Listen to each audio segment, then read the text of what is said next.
All right, here we go. Ready? Okay, here we go. Here we go. 1, 2, 3. Dave here, back with production update number 5 on Zombie. It's What's for Dinner, and I am here with Michael Burnett, makeup supervisor, and we're getting ready to go back to the fun stuff, not so much being in the cold. So what have you got for us today? Since the last time we were here, we're working on the sculptures for the prosthetics. So what we're going to do today is we're going to show some of the how we make some of our extra stuff. One of the things that a zombie always has is black goo coming out of his mouth. His blood is coagulated, it's turned gross and brown. So we're going to show you how we make some of the different kinds of blood. The base of our blood is light corn syrup. Is there a reason we use light corn syrup instead of dark? Yes, because dark corn syrup won't make regular blood. We're going to just make regular blood for this first one. This is a super concentrated red food coloring.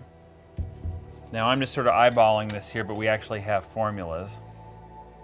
Mix that up. Now, would you normally recommend wearing an apron for this process? Yes, the concentrated dye will stain. And then use a little tiny bit of blue, just a few drops of blue or green, depending on what you're looking to do. This will darken it up.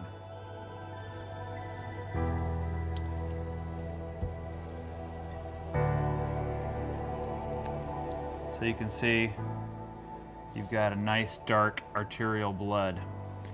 And what's the advantage of using corn syrup? Corn syrup is obviously a food product, so you can get it in somebody's mouth. It's got a nice viscosity, looks like blood. It's water-based, so it's really easy to work with. Now, you still have to be careful because you can see I've got a little bit of a stain here. It will stain clothes and stain things, so you've got, if you're going to use it at home for your Halloween project or for your own home zombie movie, you want to be careful with it. But so this is your basic blood. Now we've got other colors. If we wanted to make this darker, we'd add more blood.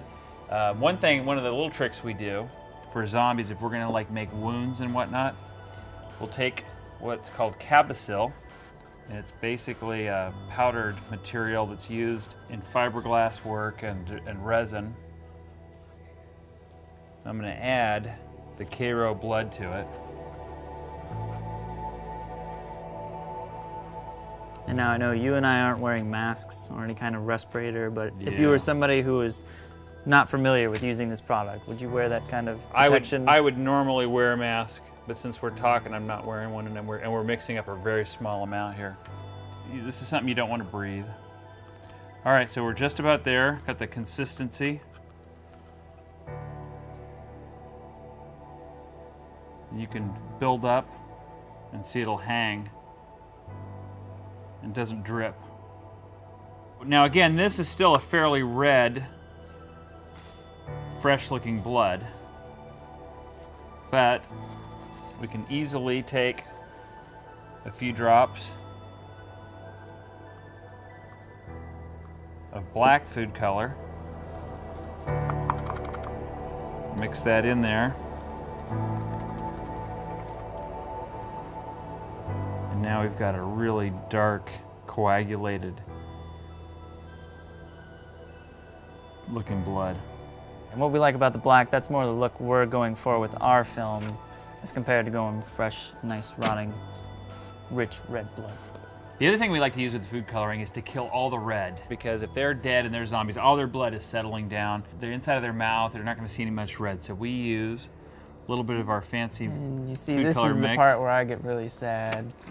I know how bad it is to have this in your mouth. I've done it to others. And so he gets to do it, and I'm now going to get to do the it to him. payback.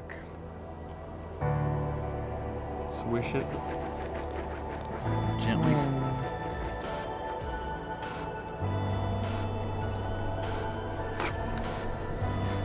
Show him your tongue. There we go. Now that's a zombie tongue. There you go. Now that should last 3 or 4 days. And That's great. I have to work tomorrow. No, that'll wear off. It's very concentrated, but it'll last a good 15-20 minutes like that, and it'll slowly fade off. Was that tasty? No. No? All right. Hey, anybody have a mint? So I think Dave's done talking for this episode. So come back and see this again. You got anything to say, Dave? No, I think he's just gonna be spitting up for a while. Not cool. Payback's a bitch.